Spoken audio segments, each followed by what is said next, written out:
कलिकर मन भगति विवेकु राम नाम अवलंबन एकु। कलिकाल में केवल और केवल हरि का नाम कल्याण का कारक है। भगवान नारायण का भजन ही सार है। इसके अलावा सबकी सब वस्तुएं मिथ्या है। आज की कथा प्रभु के नाम की महिमा का गान करते हुए हम सबके हृदय में प्रभु के नाम के प्रति प्रीति को बढ़ाने वाली है।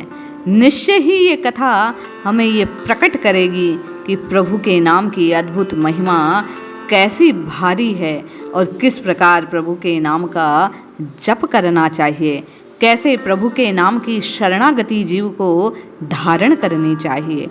जय श्री हरि। पूज्य गुरुदेव के चरणों में बारंबार प्रणाम। कथा कुछ इस प्रकार है।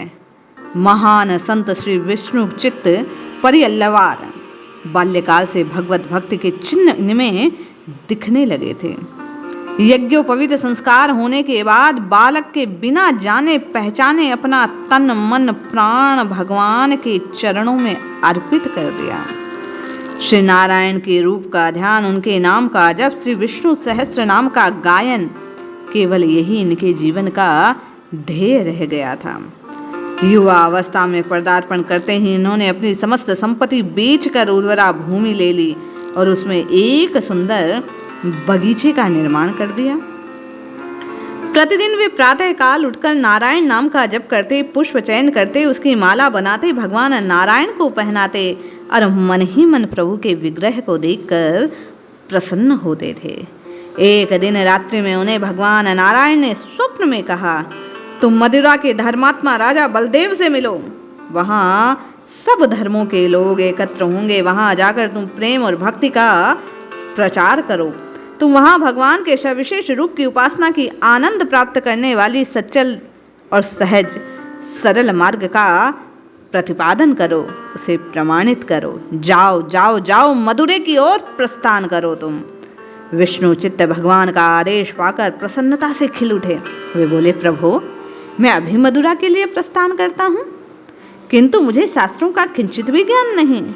आपके चरणों को अपने हृदय में विराजित कर मैं सभा में जा रहा हूँ।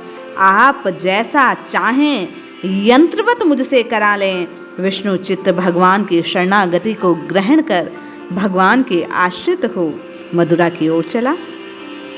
बलदेव नामक राजा मदुरा और तिन्ने वैली नामक जिलों पर शासन करता था। उन्हें राजा के सुख का अत्यधिक ध्यान था। इसी कारण वे कभी कभी अपना वेश बदलकर रात्रि में घूमा करते थे। प्रजा हितकारी राजा निश्चय ही अपने प्रजा के कल्याण के कार्य किया करते हैं। एक दिन रात्रि में घूमते हुए उन्होंने वृक्ष के नीचे विश्राम करते हुए एक ब्राह्मण देव को देखा। राजा ने उनसे परिचय पूछा। ब्राह्मण ने बतलाया कि मैं गंगा स्नान करने गया था, अब सेठू नदी में स्नान करने के लिए जा रहा हूँ। रात भर विश्राम करने के लिए यहाँ ठहरा हूँ। राजा ने उनसे अनुभव की बात पूछी। ब्राह्मण ने कहा, राजा पूछने पर उन्होंने अर्थ बतलाते हुए कहा, मनुष्य को चाहिए कि 8 महीने तक खूब परिश्रम करे राजन, और उसके बाद वर्षा ऋतु में सुखपूर्वक खा सके, दिन भर इसलिए भोजन परिश्रम कर सके, रात को सुख से सो सके, जवानी में बुढ़ापे के लिए संग्रह करे और इस जन्म में परलोक के लिए जीव को कमाई करनी चाहिए। राजा समझे नहीं। राजा ने ब्राह्मण देव से पूछा, राजन, आप मेरी बात समझे? राजन ने कहा, आप इसे स्पष्ट करें।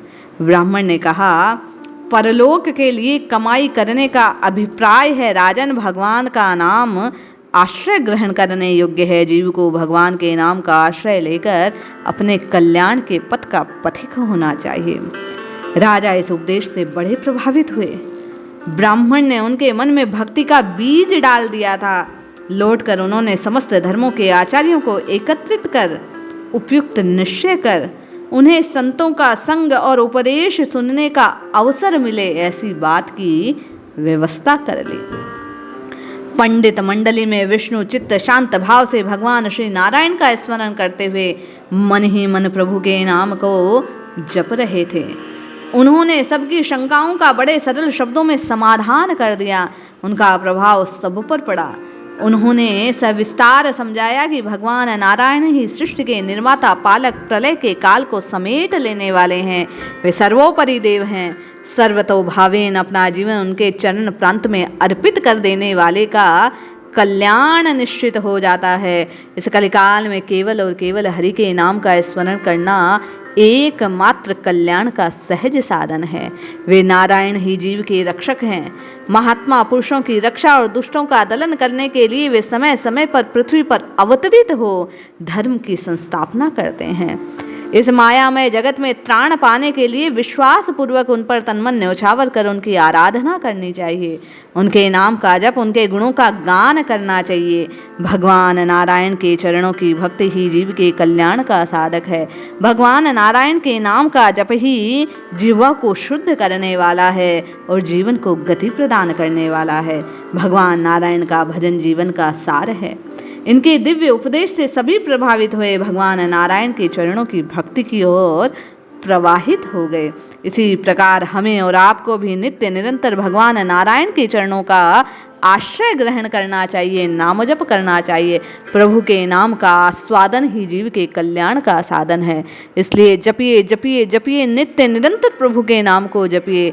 इस नाम को जपने से इहलोक और परलोक सभी कामनाएं जीव की पूर्ण हो जाती हैं। जय श्री हरि।